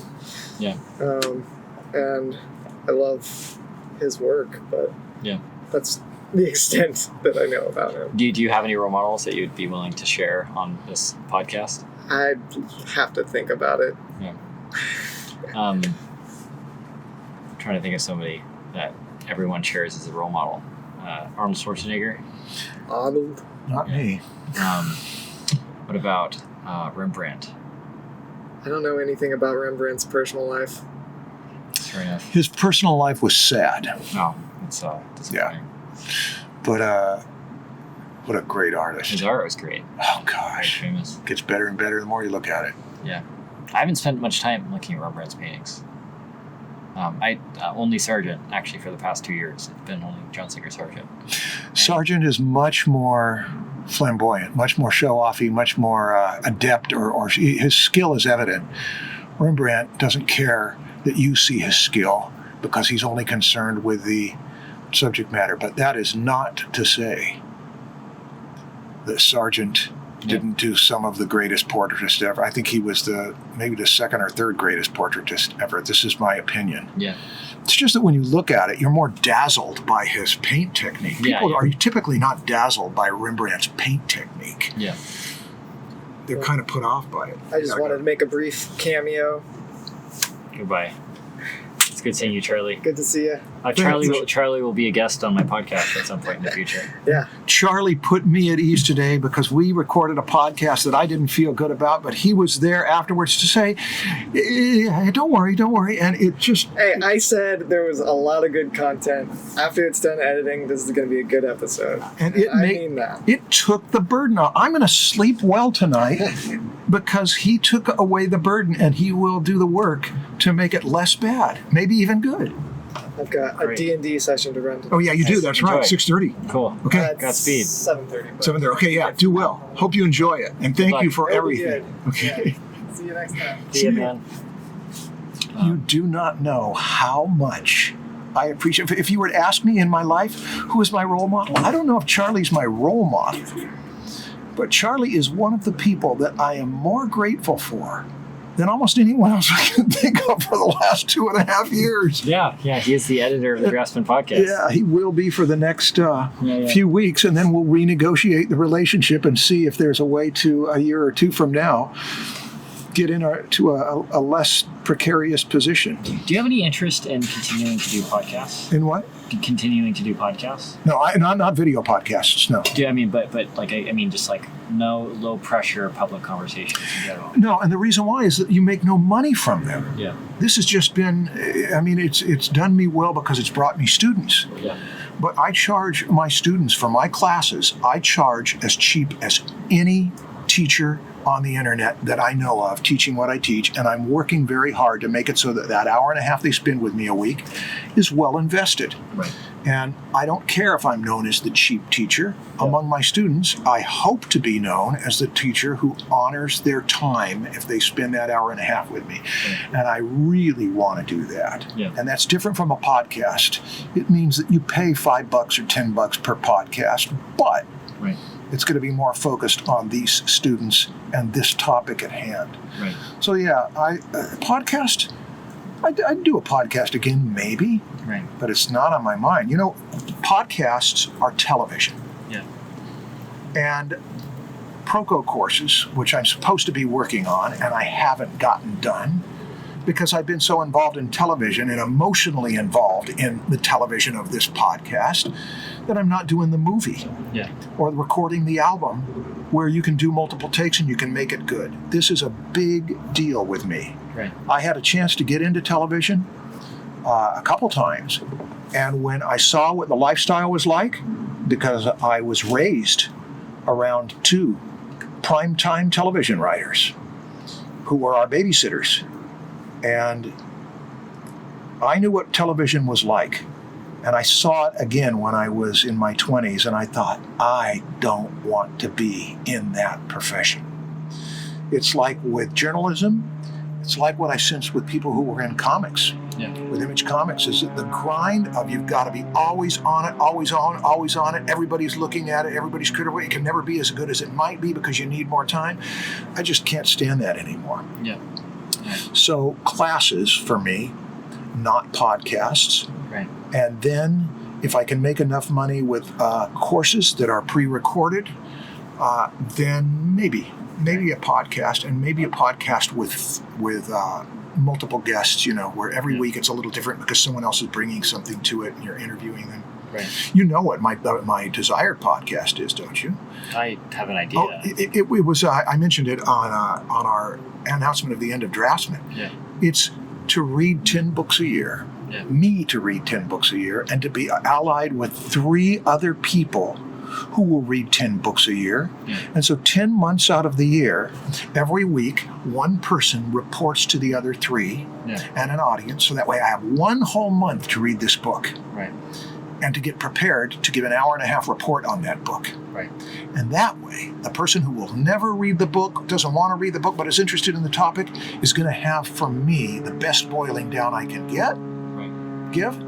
And I get in on that with 3 other people each week, where I just go as a listener and a discusser.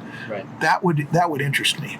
Yeah. But I think that might be more likely to be a class. Yeah. Because I don't know how to monetize a podcast. Right. Sponsoring, in case you didn't know, sponsoring is not a way to make money unless you've got a big audience. If you've got an audience of 10,000 people, It's not. Sponsoring can't pay bills, No. Yeah.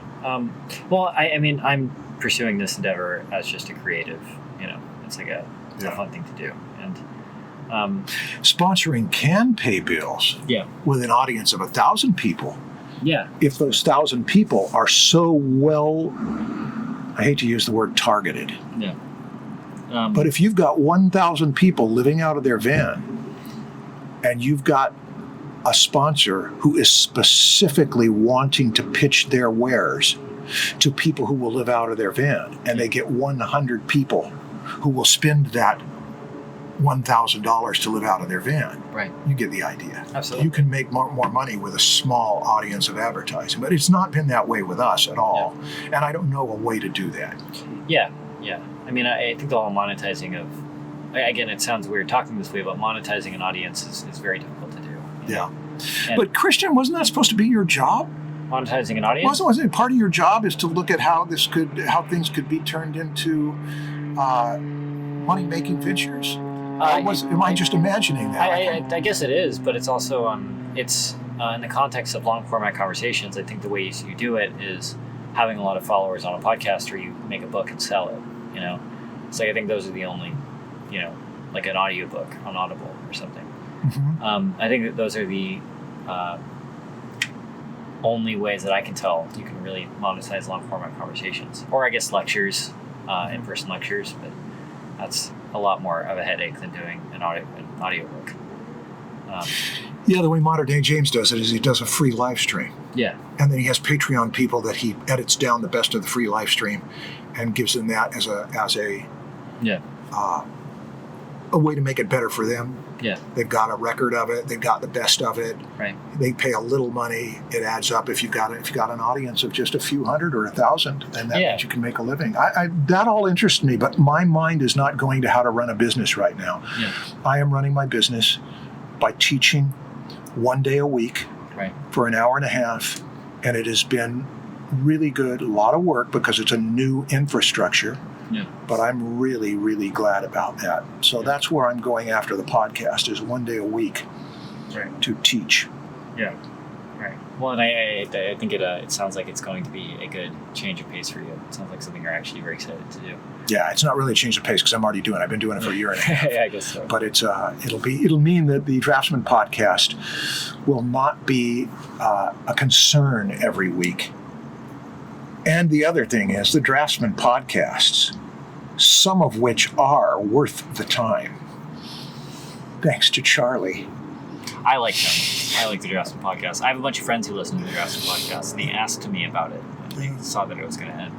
Some of them are worth the time, and they're there. They are there for free for anybody. And I had a student tell me just a couple weeks ago, and this is a student who does not care about a grade, so I know it's not ingratiating. They've listened to some of them 6 times. Yeah. And I thought, wow, that's 6 times is a lot of times, but it's apparently meeting a need. Yeah, well, I think the job of a teacher is to inspire the student and not present information. I think presenting information is really easy. It's like just Hey, ask me which Draftsman podcasts I recommend. which Draftsman podcast do you recommend? The Draftsman podcasts that I recommend first are the ones where there were reports on books. This included The War of Art, Art and Fear, Yeah. Writing the Natural Way, Derek Thompson's Hitmakers. The Derek Thompson's Hitmakers, somebody criticized it by saying that Marshall's verbosity is exhausting. And I thought about it, and I thought, yeah, it's exhausting for some people. Yeah. But then that's one of the reasons why I did that podcast with Stan, is I was giving him a report, and I was talking fast and giving him the most I could give him. Yeah.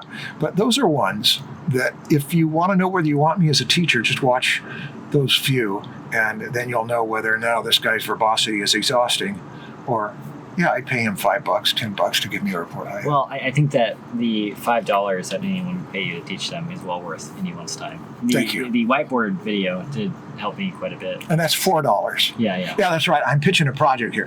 A product. $4 for the Design Your Career with a Whiteboard video. Yeah. And it's an hour long, I think. Yeah. And the first 18 minutes or so is free on YouTube.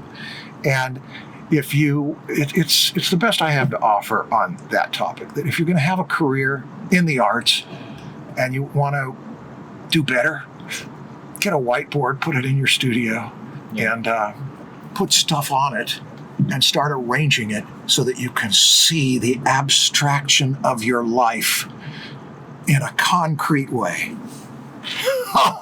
Was that a sales pitch? Nice. Yeah. Now you're gonna. Oh, I feel good now. All 550 subscribers are going to go and buy it, and you will get about, I guess. 400. I get about half of it by the time we're got done. it. Okay, got it. Nice. Well, you'll get about Yeah. $1,000 or so. Over the years, Yeah. it didn't make any money at all for the amount it took. It took us a while to edit that thing down, because we did edit it down. But it's made a little money. It's Yeah. paid some bills. Yeah. But it's paid some grocery bills every 2 or 3 months. It pays a grocery bill. Wow, nice. That's good. Yeah, and it has brought me students. Yeah. I've had people come up to me at conventions a number of times and tell me how much it meant to them. Yeah. And I thought, I'm glad. I felt that way about it when we edited it down. I felt like I wished I'd had this when I Yeah. was younger. Yeah, absolutely. Well, and again, I think the thing that a lot of people struggle with is not necessarily what they want to do or where they want to go. It's how to get there, Mhm. And I think that people's thoughts and how to achieve their goals, it's generally so disorganized. Having somebody to help them organize their thoughts is actually way more helpful than, teaching me specifics of how to say something with drawing and painting Yeah. and draftsmanship. And draftsmanship and drawing and painting might have nothing to do with how a person makes their living in the arts. Well, I'm curious what you think of what I'm about to say. I don't think that draftsmanship matters for becoming a successful professional artist. Doesn't. I don't think it matters at all. There's no question about that. Yeah. If it did, how would Eric Carle have been such a successful children's book? Yeah. Illustrate. No, wait. Draftsmanship we're talking Draftsmanship. about. Yeah, right, Yeah, right. and not artistry, but Yeah, draftsmanship. but he's brilliantly Yeah. creative and competent with his collaging. I'm curious, where do you think that desire for extreme draftsmanship comes from? To me, I don't have any question where it came from. Yeah. It came from artists who I admired, who were good draftspeople. Yeah. They were some of the Mad Magazine artists. Yeah. They were A.B. Frost. They were Arthur Rackham, other people. When I looked, I said, wow, those drawings look so good. How do they look so good? How come I can't do that? It's because you don't know how to draw in the Right. classic sense that they did. That's where it comes from me. Yeah. It isn't that I didn't love other kinds of imagery or photography. Yeah. You don't have to know anything about draftsmanship as such to be a great photographer. But it's just I wanted to draw pictures that looked a certain way. So that's where it came from me, is the desire to do that. When I'm a grown-up, I want to climb rocks. I want to climb trees. I want to surf. I want to travel the world in a van. I want to draw pictures Yeah. that look Right. like the Mad Magazine artists. That's the whole thing that's behind me, is what did I wanted. What did I want my art to look like? Yeah. Yeah, it's not bad. Well, again, I appreciate you doing this, Marshall. Sorry if it got disorganized. I like it this way, honestly. I know you do. Yeah, I like the chaos of it. Again, I appreciate you taking the time to do this. How should people follow you online? Normally, I do Fist bump. Okay, that's right, because it's the post-pandemic of we got to stop doing. Well, we just did both. So. Oh yeah. So we covered it all. Yeah. My website is martialart.com, marshallart.com. And if you get on if you go to the homepage of martialart.com, there's a subscribe button in the upper right-hand corner. And if you get a confirmation email, you have to respond to it or you'll never hear from me. So you can't subscribe somebody else. And my webmaster will answer all questions. But if you're on my subscription list, you'll only hear from me 5 or 6 times a year. And it'll be to announce what I'm doing for the public. And Marshall has been one of the more influential instructors and people in my life. And I highly recommend learning from him if you do have a chance to. So. Thank you, Christian. Yeah, absolutely. Okay, we'll do the thumbs up thing. Sweet. Awesome. Okay. Cool. Well, I'll cut it there. Bye. Sick.